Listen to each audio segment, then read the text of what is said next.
Welcome to Lightwork Era, the space where healing, identity, culture, softness, and ambition in real life all meet at the same table. I'm your host, Akilah Peters, therapist, storyteller, and curator of conversations that make people feel seen, challenged, and maybe even a little more honest with themselves. Today's conversation is beautiful in every sense of the word. I do not just mean aesthetically, but also emotionally. We are talking about beauty, confidence, visibility, self perception, femininity, social media, identity, and what it really means to be seen. And honestly, I could not be more excited to be with this woman. I knew this conversation was going to hit differently because today's guest embodies softness, creativity, intelligence, and intention all at the same time.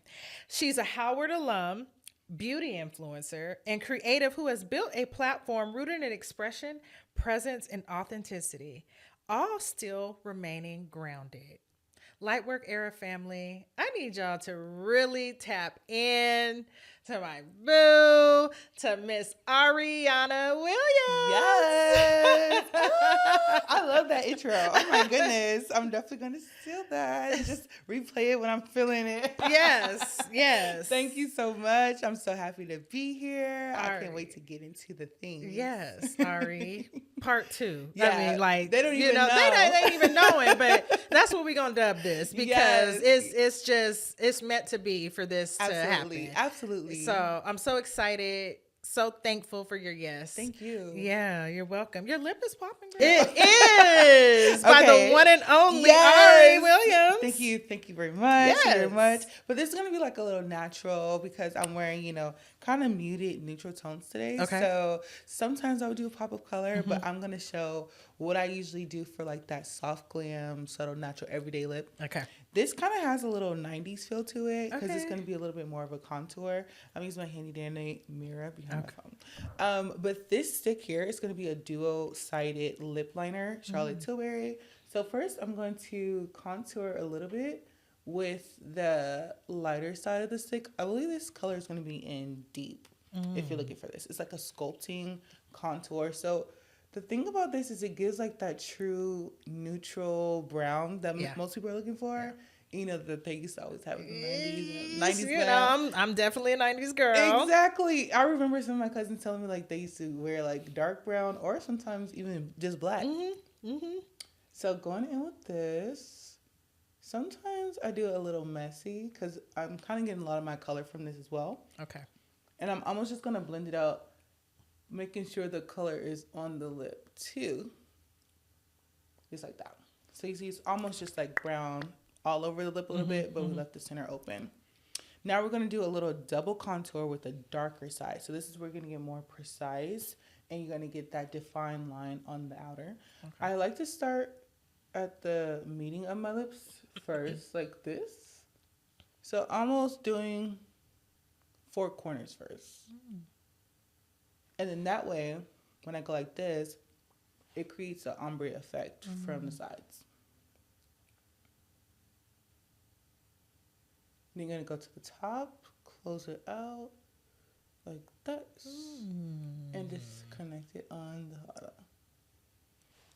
Like that. And so I do a little lower on the bottom too to create more of like that, like fuller in the center and a little more tight and precise. Yeah. Going back in just to add that color again on the edge of my lips and kind of on top of the bottom of that darker line so it's not too harsh either. Now I just go with my color. So today I'm actually using I should clean this. Today I'm actually using a lipstick from House Labs. Okay. So this is going to be one of their matte crayons. This shade, let me see if I can get the name for you. It's just the blush matte crayon. I don't know if you used any of Lady Gaga's new line, House Labs. I didn't know. Yeah, it's pretty. But she's known most for her foundation shades. Oh, really? Yeah. They're actually stunning. They last. And if you're looking for something that's full coverage but glowy at the same time, That's definitely what you want to look. Okay. So I pop that right in the center. Cute. I'm going in with Charlotte Tilbury Plumpgasm. This is one of my favorites. This is going to be in the light, kind of lighter shade. And I just put that over the whole of it. Mm-hmm. Kind of like, I always say lip gloss is by Clear Coat because I try to wear matte lipstick sometimes. Mm-hmm. And somehow, some way, it always ends up being glossy. So yeah, that is going to be blending it out. That's going to be my finish. That's going to be my final look. This is how you get that soft matte lip to go with any color. If you want to mattify, you could leave it before the lip gloss. If you want to gloss it up like me, you put the lip gloss on right after. Yeah. Very necessary. Yes. But yeah, so it could go with pretty much any outfit you have on. Probably any eyeshadow you have on too. Yeah. I love it. Yes. Poppin'. So cute. Love it. Yes. So you got to try it out. And then try it out and make sure you tag the podcast so we can see the results and see what it looks like. And tag me because I want to see it. Yes. So let's jump into it. Yeah, let's. What was beauty associated with as you were growing up? How did you look at beauty? I'd say as I was growing up, it was definitely more... Actually, I was going to say it was more external, but it was definitely a little bit of both. Yeah. You know, I grew up in a family, as you know, with a lot of women. A lot of gorgeous girls. Women. Yes. A lot of beautiful, like just ambitious, very strong women and graceful women. Yeah. And so I'd say the way I seen beauty within my family was very internal, and it was about like what's inside and not just what's on the outside. You know, how you develop your relationship with yourself, with God, with people, how you carry yourself. And I feel that's what the definition of beauty was at home. And outside of home, it was definitely more external. You know, it was like, I definitely grew up early 2000s. So it was like how we was dressing. You know, my sisters had all the cool things. I was in their stuff. Now my older now sisters you can tell. Stuff. Yeah. So yeah, it was definitely a nice balance of both, but heavy on the internal for sure. I love that, Ary. Like heavy on the internal because that beauty, it'll just shine from the inside out. Absolutely. Do you remember the first time someone complimented your beauty in a way that felt like, oh, really? Like, oh, you see me? You know what? I feel like I do, but also I would say because I did start off really early in performing arts, a lot of those external compliments came a little early on from being in performance. So, you know, it's, oh, she's so cute, she's so this, she's so that. But as I got older, you know, being described as like, oh my gosh, she's stunning. I was just like, whoa, like I'm stunning. And so it was kind of, I would say I was taken aback a little bit. Yeah. And for a while, I was just like, oh, you know, thank you. And it still, I would say maybe didn't always penetrate immediately. It was just like, oh, this nice older woman is just being nice to me. Like, you know, that's like, you know, she thinks I'm nice and she's my mom's friend, you know? Yeah.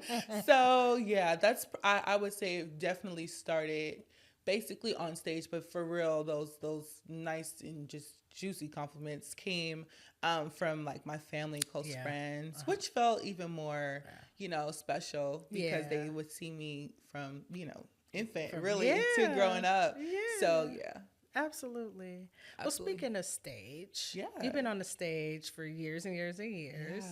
Howard alum. Yeah, HU. Yeah, you guys are really very animate about how you represent your school. That's the word. Yes. What do you love about being a part of that Howard community and alum?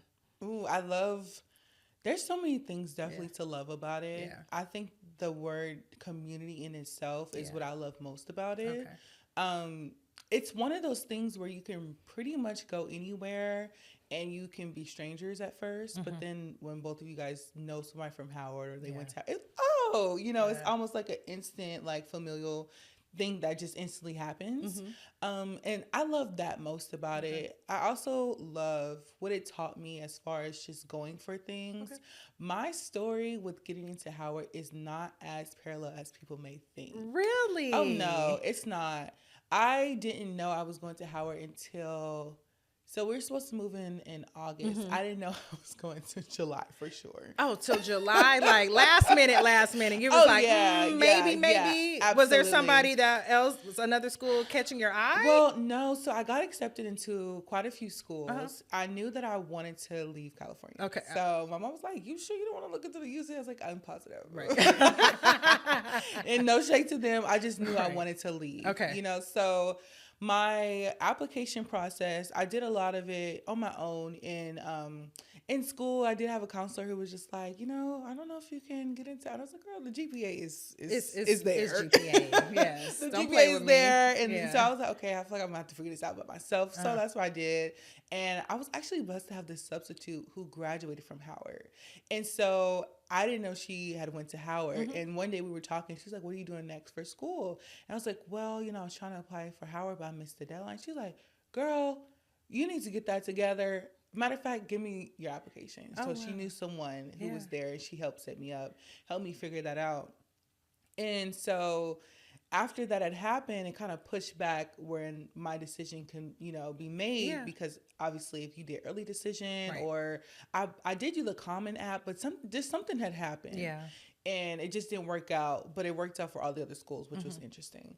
So, pushed back when the decision was being made, but I knew, I was like, I'm going. Yeah. And my mom was like, you need to start looking into other things, because what if it doesn't work out? I was like, no, I know I'm supposed to go to that school. Yeah. And so she was kind of like, okay, my daughter is she's a little off, Either she's completely right. Persistent, And so she was like, okay, if this is what you believe, well, let's prepare as if that's the case. Okay. And it was signs that it was going to happen. It just was a matter of I didn't have the official, you got in until a little later.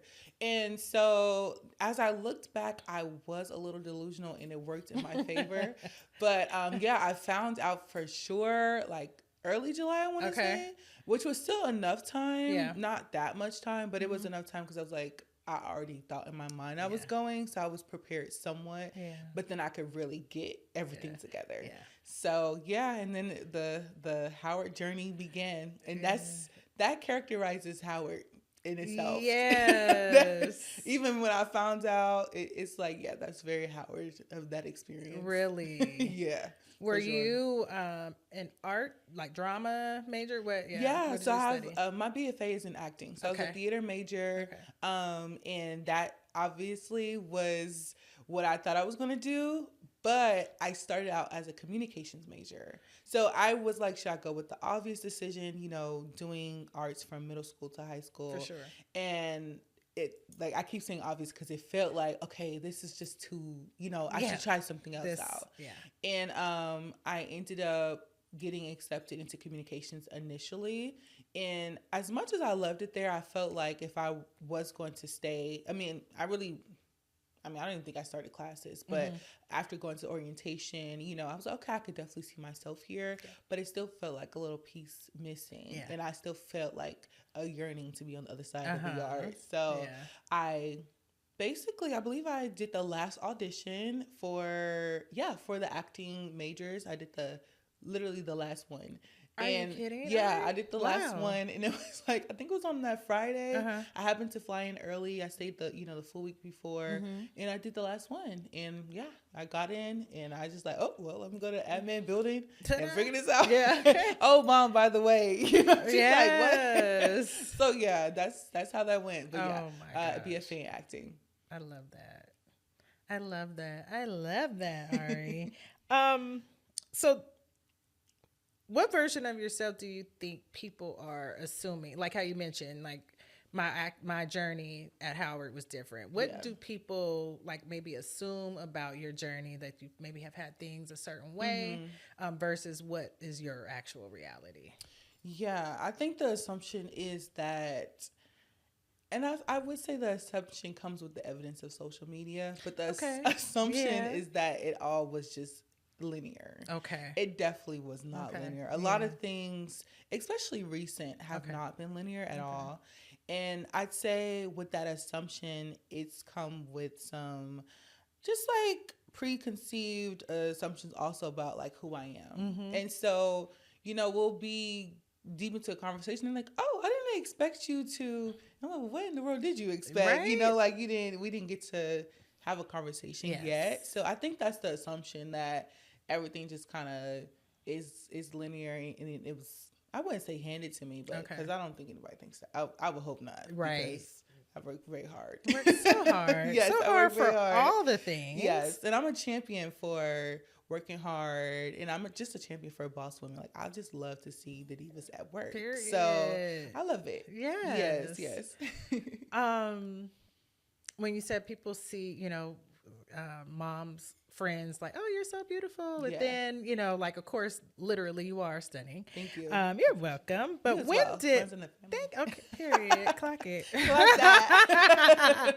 But when did makeup start becoming not just makeup for you, but a different form of expression, and then of course leading into all the things that you're currently doing. Right. And makeup kind of snuck into my life. Did it? I was always passionate about makeup, but like in a fun way. Yeah. I was on YouTube for 40 days and 40 nights like everybody else. I was deep into Jackie Aina. I was deep in there. Okay. So it was fun. It was cute, and I would say my makeup journey started with learning to do makeup for stage. Yeah. So it started very basic. I remember we had in middle school, which is really funny, we had a MAC instructor come and teach us. I know, you got to be kidding me. I think that's so funny. That is hilarious. Because I worked at MAC, 15 years later. Right. And so I was just like, wow, this is completely full circle. But yeah, I first learned from a MAC instructor. She came and taught all the theater kids. And my middle school teacher, she was like, you need to sit in the front, because I was the only black girl in there. Okay. She's like, because I want you to make sure you know how to do your makeup for whatever room you walk in. Okay.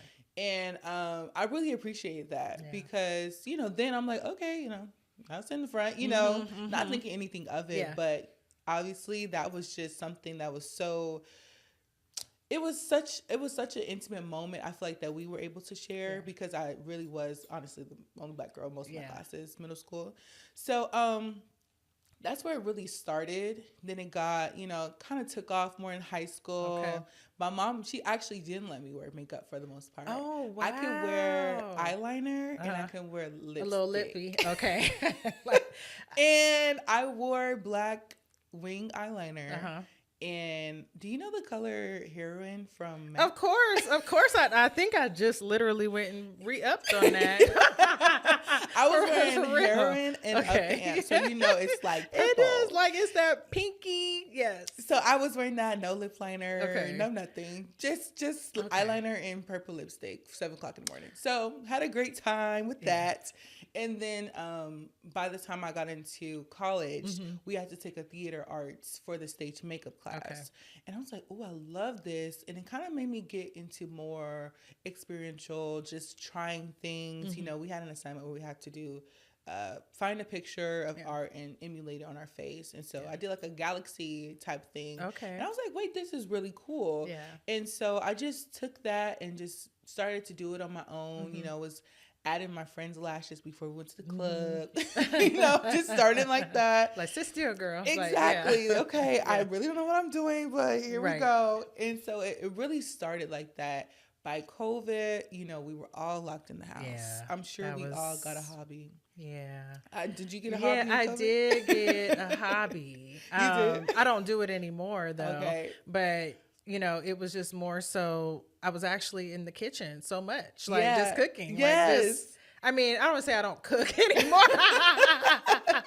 That's not what I'm saying, but what I'm saying is, like, I was just experimenting. Jess was at the house and like just trying so many different things. Like, well, I was definitely like Chef Kiki at that time. So I was cooking. I was locking myself in the bathroom. I was cooking with the makeup brushes. That's what I was doing. So I got into really just trying things. We're locked in our house. I was still in school. Yeah. So it was kind of tough because all my friends are back in DC. I'm the only one in LA. And so I just started doing makeup and taking pictures of it and posted on Instagram. Okay. And then that journey is what led into, hey, do you do makeup on other people? And I was like, no, I don't. Because it's like, I could do mine, but I don't know if I could do everyone else's. Right. And a best friend of mine, he was like, I don't know, like, maybe just try and see what happens. So that is what led into now my makeup business and how it started. Yeah. That's how it started. I mean, I know for sure I've run into you like, hey, Yes. know, like, Yeah. there were plenty of times I was like, can you get a Right. Yeah, but you you was working. I want to go back to something you said, Ary, when you said you were the only Black girl, like in like middle school in a lot of your classes, right? Yeah. But for the audience and the ones that are listening and watching, like how, like visually walk me through that, because let me tell the audience how tall you are. Yes, I am 6'2". Yeah, I am 6'2". Like, I've been without tall for shoes. Flat Let's be clear. foot. Yeah. Yeah. Yeah, I would say so. I started to really be noticeably tall third grade. Okay. And that's a long time. So I've been very tall for very long. Yeah. And I would say when I was literally 9, 10, 11, and then like 15, 16, I had a growth spurt every summer. Okay. And the knees felt it every summer. Oh my gosh. So, yes. That's a thing. It's a thing. It is a thing. Yeah. It's a thing. And the doctor, it's literally called growing pains. So you feel it in your knees. Like I could not sit crisscross applesauce for years. You're like, you're just going to have to take this and I'm like, what's regular wrong with my little knees? cross. I'm only 12. Right. But yeah, so in middle school, being tall and then being a young Black girl with my press curl, I was a lot of times, especially being in theater, and we were studying like Shakespeare or we were studying like, I was definitely one of the few Black girls. It was a couple of us, and of course we were probably all friends for the most part. A lot of my great friends came from that era, but it was a few of us. Okay. And but being also tall, you kind of stand out too. Yeah. And I didn't really know that. I don't think I really recognized just how much you can't really hide until maybe high school. Okay. It didn't register. I knew I was tall because I do remember in a PE class when I was 16, I was 6 feet by then. So I knew I was tall, but I just didn't. I still have braces, we all watching the Cheetah Girls, you know what I'm saying? Like, so unfortunately sometimes there is a adultification with young, tall Black girls. Oh, yeah. And so I definitely experienced a lot of unwanted, just like attention from older guys. And as I think about it now, thank God my mom was always there, and my mom and dad taught me, how to handle myself in situations and things like that. Yeah. But it was very noticeable in middle school. And then again, high school, taking more AP classes, or just the demographics of my high school. Yeah. A lot of times I was the only Black girl. And then my friend group, we were all like the cool Black girls, but we just friends, so we were kind of getting that label outside of us as well. But, navigating it, I'm sure that's what led me to want to go to Howard. Okay. I'm sure that's what led me to want to just be immersed in culture and just really learn the different levels of Blackness and not just being a monolith, and even learning that in Los Angeles. Like, we're not monoliths in LA either, So that was definitely part of the journey. And I know that the emptiness that I didn't realize I was feeling, being called like, oh, you're like Shakespeare, you like, but like my sister also plays Bone Thugs and Harmony. Yeah. It's like it's called balance. It's called balance. Yes. So it's like having that balance and accepting that and being able to accept it as I got older really helped with just my journey overall. Okay. Yeah. I think that there's these pockets for Howard that are like still with you, the staples, right? Absolutely. And so you're carrying that on a daily. But with your content creating and doing all the things, like you have been on stages and things like that. So how comfortable are you in front of the camera versus behind the camera? Tell me a little bit about that. Yeah. So, live performances versus being alone in a room with my camera is completely different. It is completely different. And I feel like a lot of performers will say they enjoy performing in a room where it's a lot of people versus Okay. where it's just 15 people. Oh. Because when it's 15 people, I can see everybody's face in sweat glands. I can see everybody in here. Versus, it feels a little distance Yeah. if you have Madison Square Garden, Exactly. which I've never experienced that. Yeah. So I don't Not know. yet, maybe. I don't know. You It don't could know. be You electric. don't know. It's electric. Yeah. I'm not sure. But I would say probably filming alone is like the simplest because I'm just like doing me, whatever. But it is fun being on a set, with a community of people, with a group of people. It's just like everyone's kind of at play together. And even because I haven't done theater in quite some time, but even doing theater, the process of that 6 to 8 weeks from when you first get the script to when you put the show up, it's like something that changes you. You walk away with a piece of something with each piece of art that you produce. You learn something with each piece of art because you're immersing yourself in the world of whatever the writer of the script for film or the script for stage or the script for that content creation, has written for you. So I love that. It's nice. It is. It's unique for sure. Yeah. Well, speaking even of unique, the Met Gala was recent. Yes. So, did you have any favorite looks? Oh my gosh. I mean, I had a couple of people. I was like, yes, right. Yeah, I love Doechii. I think Doechii looked amazing. She's always so stunning. Yeah, and I love that she came with no shoes on. I was like, this girl, is she tiptoeing like through the? She said, arch. "This is my excuse to not put no heels on, so I'm gonna give this to y'all." Yeah, I loved Doechii's look. I also really loved. I loved Emma Chamberlain. Okay. Emma Chamberlain. Yeah. And she had that watercolor gown on. That was absolutely stunning. Yes. I loved her look.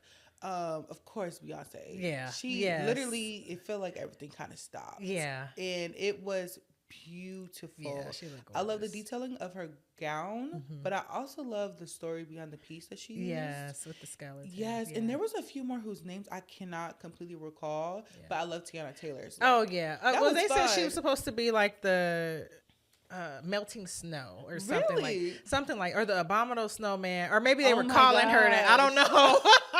Hope not. I don't know, but it was something about the snow. With, because she had all the white, right? Yeah, but it was something fun. with snow. It gave movement. Janelle Monáe, of course. Oh yeah, she can never get it wrong. She cannot get it wrong. It's because she does her. That's why she can't get it wrong. I love that. Yeah. So those are probably some of my tops. And there were so many more that I cannot think of the artist. So I don't want to say it and be like, I don't know that lady. But so many more looks that I really enjoyed and really loved. Absolutely. Love that self-expression. Oh, wait. Heidi Klum. Oh, yeah. She is. I love how she really just be doing anything. She's just going. I love it. And she's so fab. Yeah. And then she just like puts on a full statue. Yeah. She was doing a lot. She took costume like literal for sure. And it's kind of funny. I hope like people got it, but I just love how extra she is. Yeah. It's really funny. Either you love it or you hate it. Yeah. That's true. For sure. That's very true.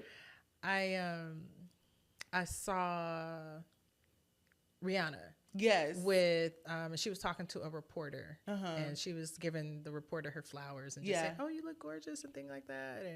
But then like there's with social media, it captures everything.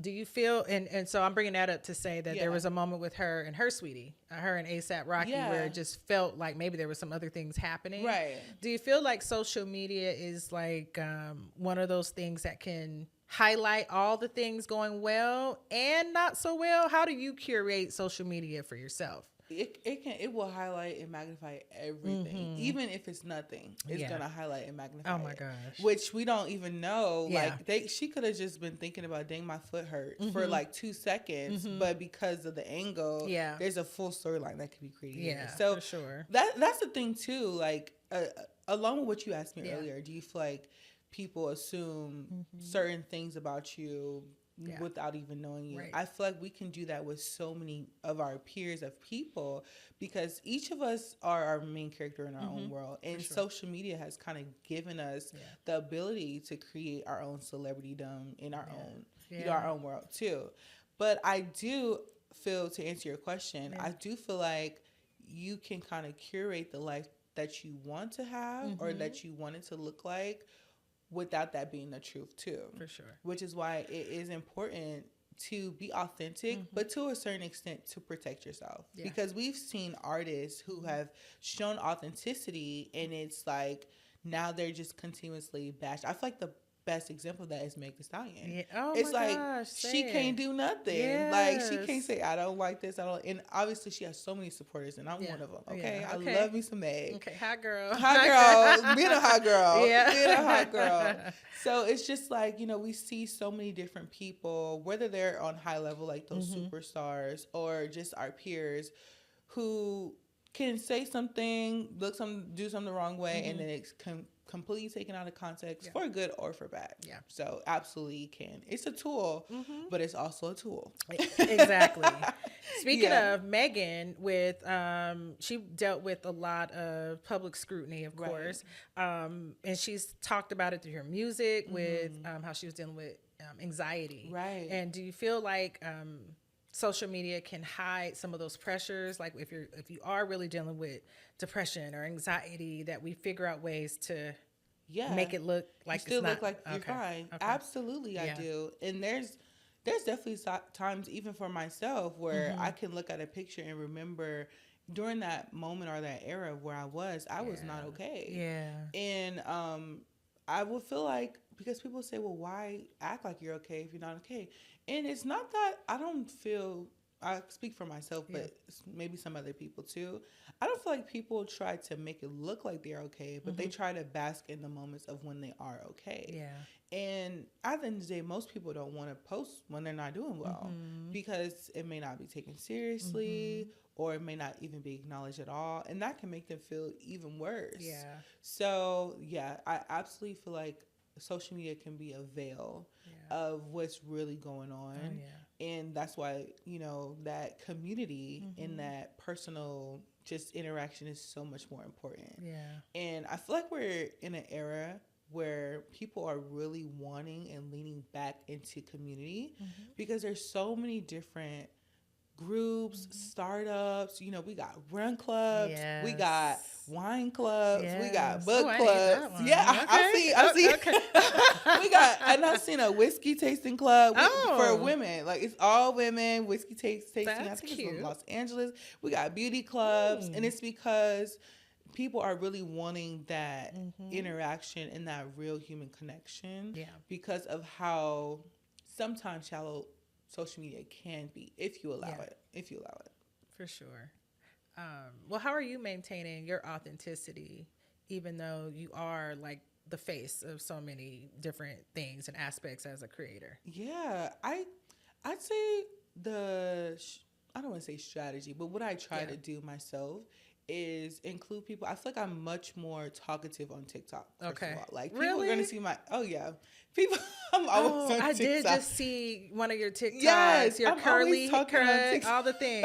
I was like, follow. I don't be on TikTok, girl. I gotta be on TikTok. And see, TikTok is like its own little, its own little space. TikTok, Instagram, even Facebook and Snapchat. They all have their different characteristics. Yeah. But I would say what I try to do is building the community that's there.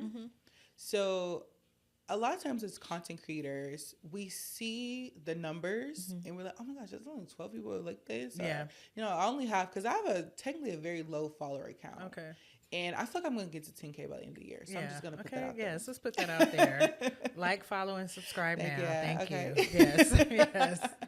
But I feel like sometimes people just look at the numbers and from one way. Yeah. But you have those people who are continuously showing up and interacting, and like there's friends and connections that I've made on social media that I've ended up meeting in person, and we've built like a very great bond or relationship. And what I try to do is to keep things authentic, bringing people along with the journey, or just like showing and laughing at like my upsets or mistakes, like no matter how simple they are or just kind of offbeat they are, because we also do know in this time it's a lot of negative stuff on social media. That's just the truth of the world that we're living in. So sometimes you just kind of want to break, you know, you just kind of want to ask, where did you get that lipstick? Yeah. And you want to talk about it for like 5 comments down below. Yes. And so just like interacting with people as Yeah. much as I can, Yeah. you know, trying to keep up, because there's also so many different platforms that we're all on too. Yeah. But trying to keep up. And the biggest thing that I'm actually doing right now in my personal brand is I'm about to shift into showing a little bit more into each stage that I'm in. Okay. And I'm working with a friend of mine who's a strategist. Her name is Jill Beth. She is so just intelligent. girl. I'll make sure to, hey DJ girl. Yeah. I'll definitely make sure to tag her. But we're just working on like the strategy and the overall branding for my personal brand, and seeing how it can both show the authenticity and the beauty, you know, all the beauty things and all the things, whether it's traveling, but just also build a genuine community. Because that's really what I want to do at the end of the day. Just have like all the hot girls on my page, and we're just talking about food and just like makeup and just really anything. Like that's something that I just really love. You know, just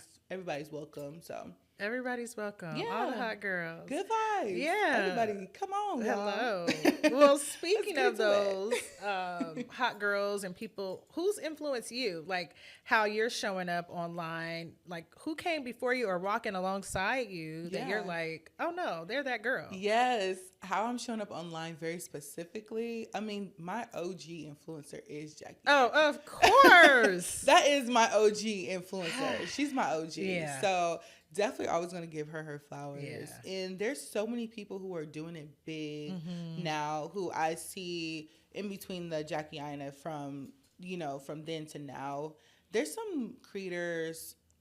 One is Clark. I don't know if you know Clark. I can't remember her last name, but she's in New York. Okay. And she's just stunning, intelligent, and just a boss. Okay. And I love to see people who are all those things and more, and continue to stay grounded, continue to have real conversations, you know, continue to just like show their genuinity. And that's something I'm big in. And there's also this new series with actually another group of creators in New York. Okay. So it's 4 friends, and they call themselves the 4 and the 5. So they live in New York. 4 and the 5. The 4 and the 5. The 4 and the 5. Yes. Like the 5 boroughs. Yes, exactly. Okay. Of New York. Okay. And so they introduce each of them, and each of them kind of go on their own, almost like episode. Okay. You know, whenever they do something, and then when they do something together, you see like all of them getting dressed to get there. You see them, and it's really cute. Like I just throwing it out there for them. I could see this being a television show. Like I think they're doing awesome.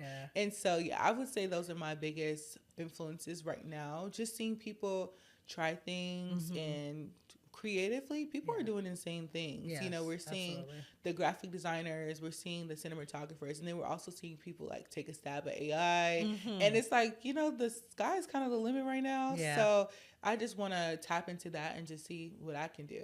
I love absolutely all of that. Yes. Yeah. So thinking about tapping into femininity. Yeah. What does emotional like safety look like for you when you're navigating your personal relationships? You mentioned like some people that are in your circle that have really your bestie that kind of pushed you. Yeah. So how has that assisted you in who we're talking to today?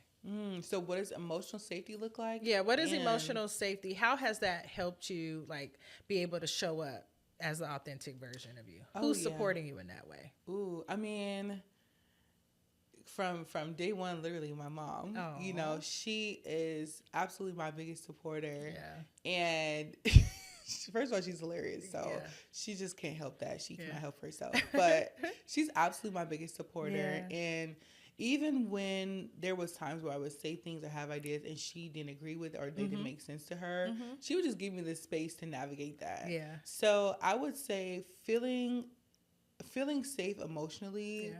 For me, all my friends have the attributes of kindness, of, you know, understanding, but they're always going to tell me about myself. Okay. And I like that. Like, tell me was like, girl, you know, like, cause it's always going to come from love. From a love. And they're going to push me. I'm going to push them with gentle, you know, from love. Sometimes I'm going to go, you know, you got to do it because you said you was going to do it, you know. And so just like having that ambition that's being tossed around, that shows safety to me. Okay. Being able to not be okay. Some days I'm just like, it's not giving. It's and not. having that grace, understanding, and compassion. I feel like all my friends now definitely have those traits and attributes, and I try my best to exercise the same and reciprocate.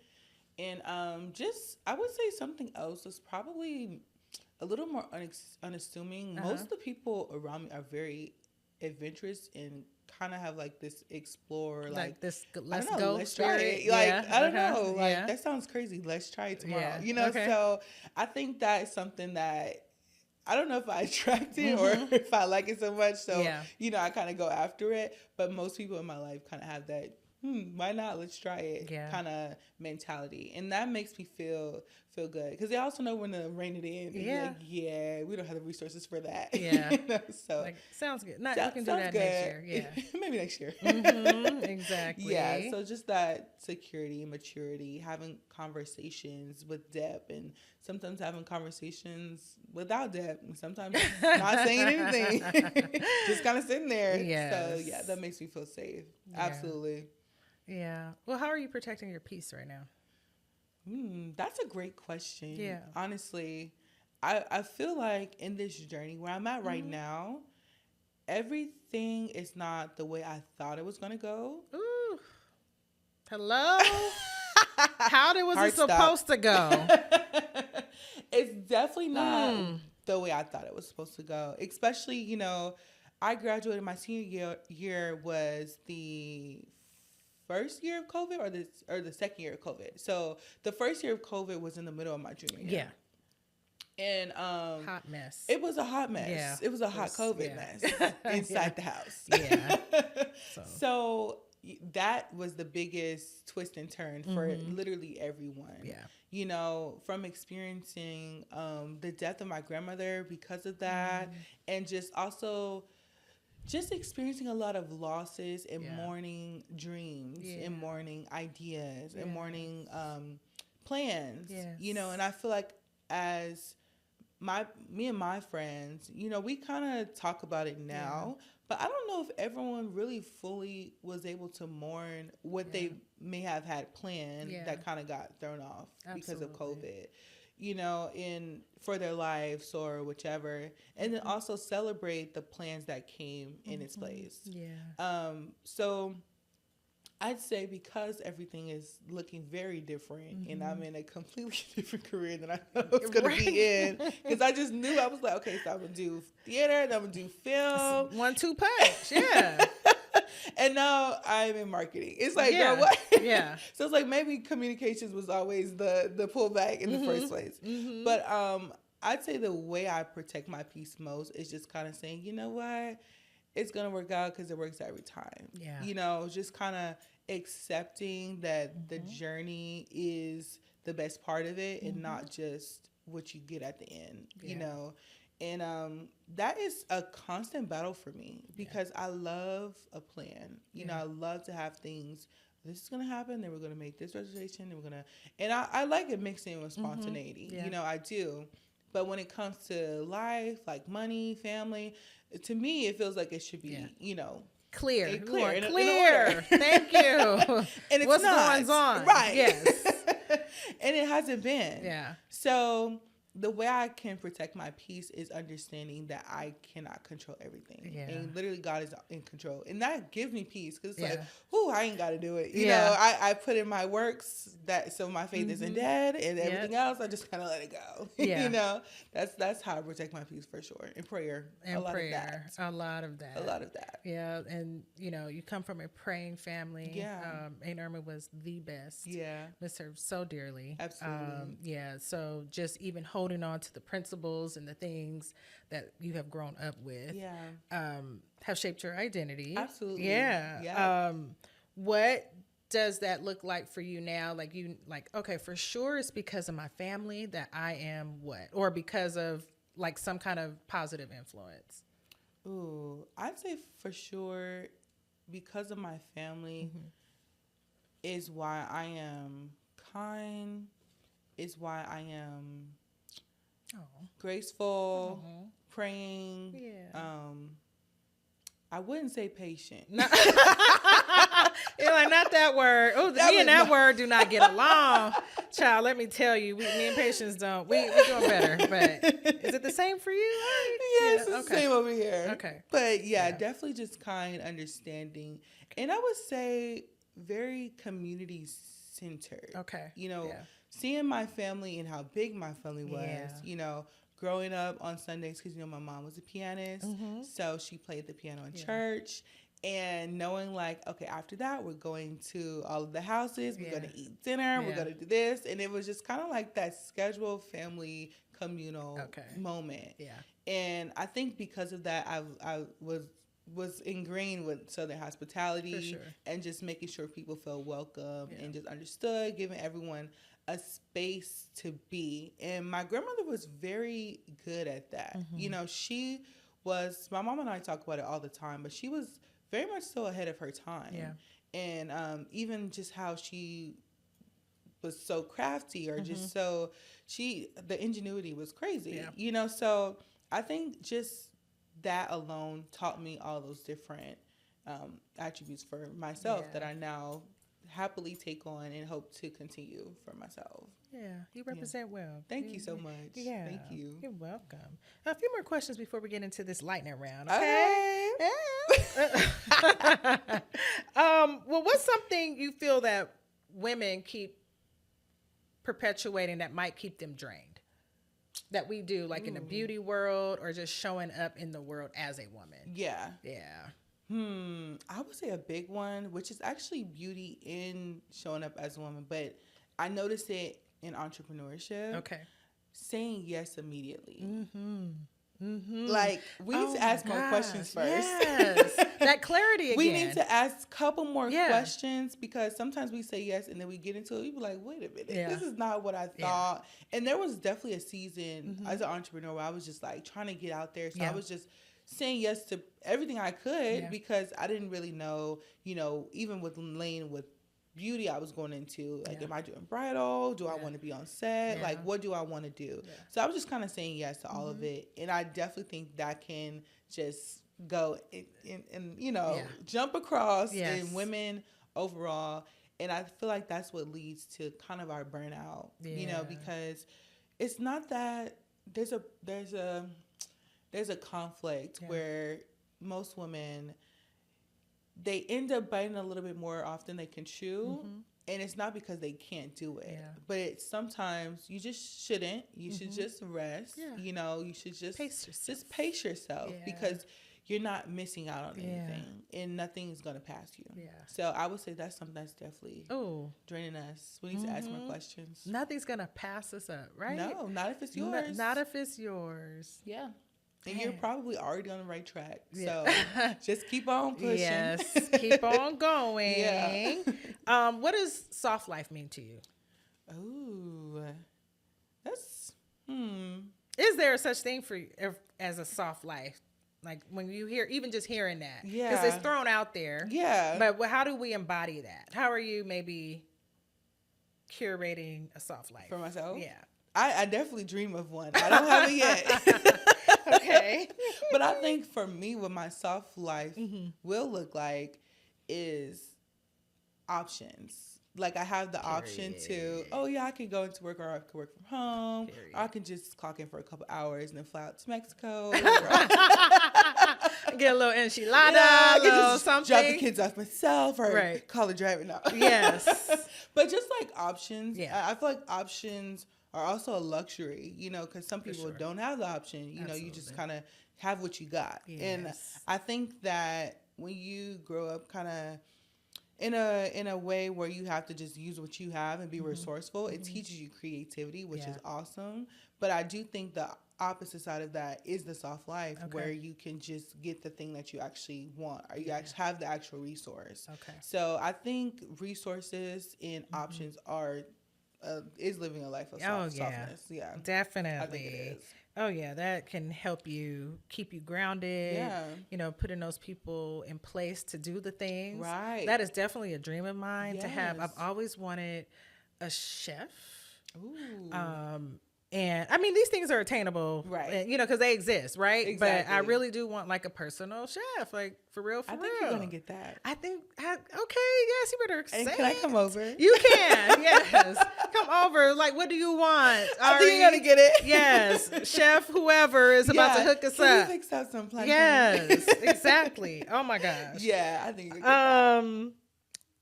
I'm going to ask you this before we head into the lightning round. What's one truth about womanhood you think more women need to like think about for themselves? One truth about womanhood. About womanhood that you feel like, or even something that they can say out loud that may not always be like, okay, like championed so easily. I would say a truth that I feel like in every woman's life, there's a period where she fully accepts this, but she doesn't always realize it. And I really think that women hold a lot more power than they think. Especially in a world that is so patriarchal. Everything kind of stacks up against us sometimes. And it could be discouraging. But I really, truly think, you know, sometimes we say it, but I don't think we know just how much we could really turn this shit up. I don't know if that's Yes. I'm passionate. Yes. So I really do think that, you know, there's so much power. And I don't even mean like power as in the sense of the word of what it may mean, but even the power of being a woman, the power of femininity, the power of grace, the feminine traits that come with being a woman. I think there's a lot of power in that. Oh, yeah. Absolutely. I love it. Yeah. I love it. I really do. And I admire that in women in general. And I admire when, you know, women show their power or sit in their power in a very graceful way too. Absolutely. You know, sometimes it's more assertive. Sometimes, you know, I mean, a face because I gotta be. And sometimes it's just like, no, I run this room. And it's like everybody knows. So take a seat. And I love that. I love that. Natalie Nunn, what was she on Bad Girls Club? She was like, I run LA. And you know what? I've been seeing her. I literally watched Bad Girls Club against my mom's orders as a child. I was making it on mute upstairs. And she has, you know what? She's been saying that for years. But now she's at a place where really she does run. She's doing it. She's doing her thing. And every time you think she can't do it, she really do be doing it. She's going to surprise you every single time. So, exactly. Yeah. Let's get into this lightning round. Okay. Like, pew, pew, pew, pew, pew. I'm going to ask you a few questions. So you just say what comes to the top of mind, okay? Okay. Red lippy or nude gloss? Ooh, nude gloss. Nude gloss, okay. Yeah. You know, all the things. I can't help it. I do love a red lip, though. Okay. Yes. We touched on this one a little bit. So, soft life or instead of city, I'm gonna say hot girl. So, soft life or hot girl energy? You're like, are you really want me to say? I know, you really? That's tough. How old am I? We're not. No. I say soft life. Soft life. Yeah, okay. soft life. All right. A man who plans or a man who's spontaneous? Ooh. I wish I could have a mix of both, but why can't you? I mean, I do. know it's like one or the other, but in real life, in real life, I would say plans, because I have enough spontaneity for all of us. Okay, so I'll throw some fireworks in it. Okay, Howard homecoming or a vacation? Howard homecoming. I'll bring them. Not a Howard homecoming. No, honestly, it's probably vacation. I'm saying that now, but it's absolutely vacation because we can go so many places. Howard is at Howard. Yeah, true. I get that. Yeah. Silk press or natural curls? I'd probably say natural curls. Okay. I love a bone straight silk press, but it's gonna last me 2 seconds. Or wait, how long does your silk press last? Let me know. You know what? I actually haven't gotten a silk press in years. Okay. So I actually am supposed to be getting one very soon. Okay. So Well, let me know. I think that one's gonna last. Okay. That one. Okay. What instantly makes someone attractive?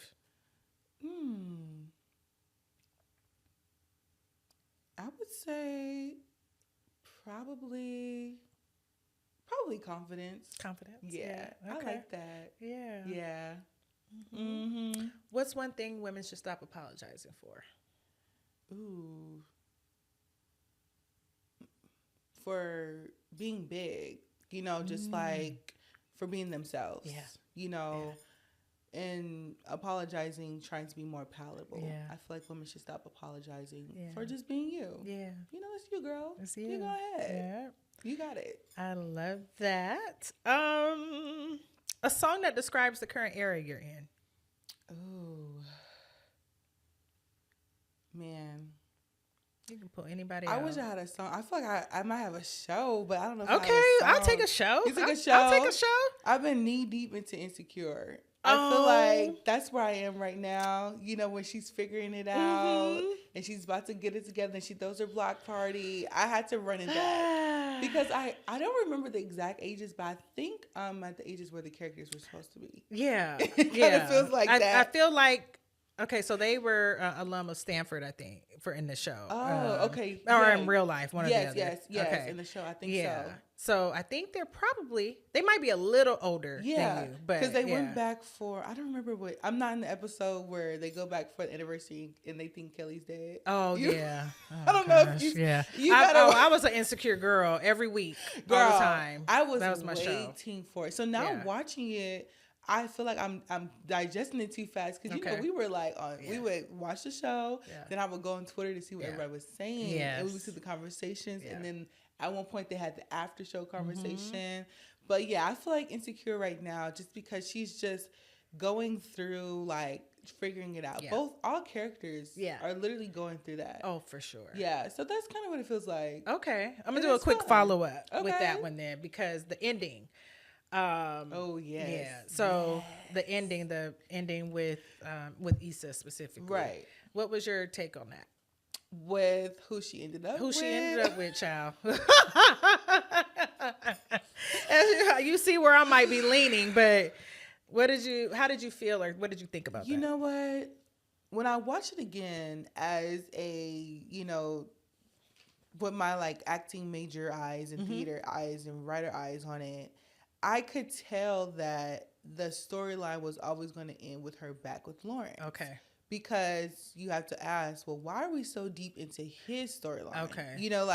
We're in Molly's storyline, but why are we so specifically as far as men? We were the deepest into his storyline. Right. So you can see foreshadowing that they were going to end up back together.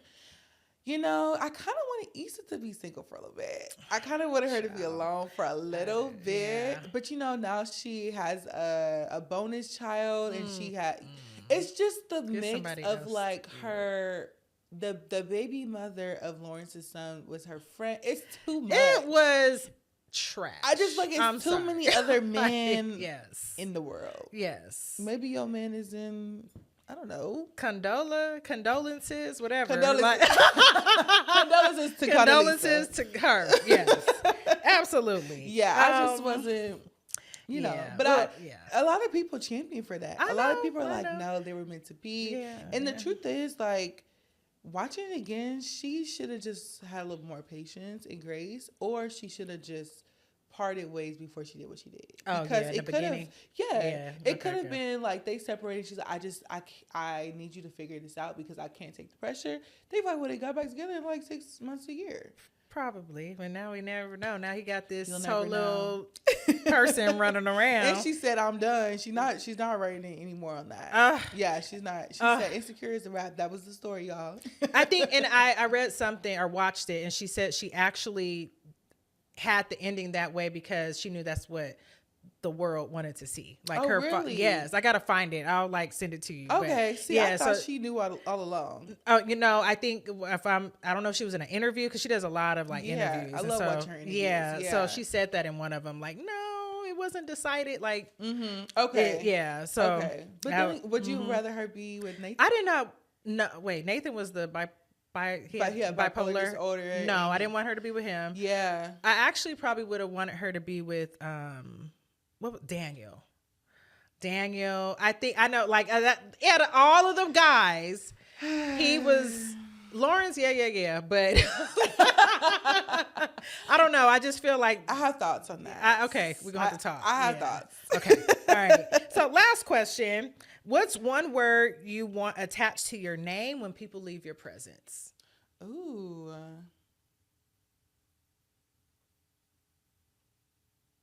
I say genuine. Period. Yeah. Real. Yes. Yeah. Yes. I definitely want that attached to my name. Yes. For sure. With the side of hot girl. Thank you. you. Yeah. Like.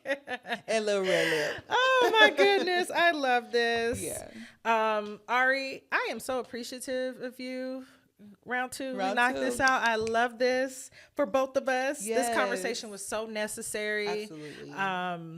It just couldn't have flowed any easier and better. I appreciate that this conversation was so genuine. Yeah. So heartfelt. There that word goes. Yes. Yes. Absolutely. Yeah. Absolutely. Feel the same. Absolutely. Well, how people are going to keep in touch with you? How are we going to see all the glow up? All the things. Yeah, all the things. I would love to have y'all Yes. come on. Yes. Get into it. Definitely follow me on. I'm for sure on TikTok and Instagram. Mm-hmm. YouTube might be in the future, but at Ary Luxe, AryLuxe_. Mm-hmm. Ary Luxe _ are my main pages. My makeup page is Ary Luxe Beats _ Yes, get into it. Yes. As they can book you, all the things, right? Like, Yes. hello. Bookings there. Yes, You'll see the all the details. things, not just follow and yes, hello. Yes, absolutely. I'm here. Mm-hmm. Prom season is also here. Oh, so yeah. I got some proms coming up, and bridal season's right around the corner. Oh, yes. They need Yes. you, girl. And to our audience, to everyone listening, watching, thank you. We appreciate you. Remember to like, follow, and subscribe.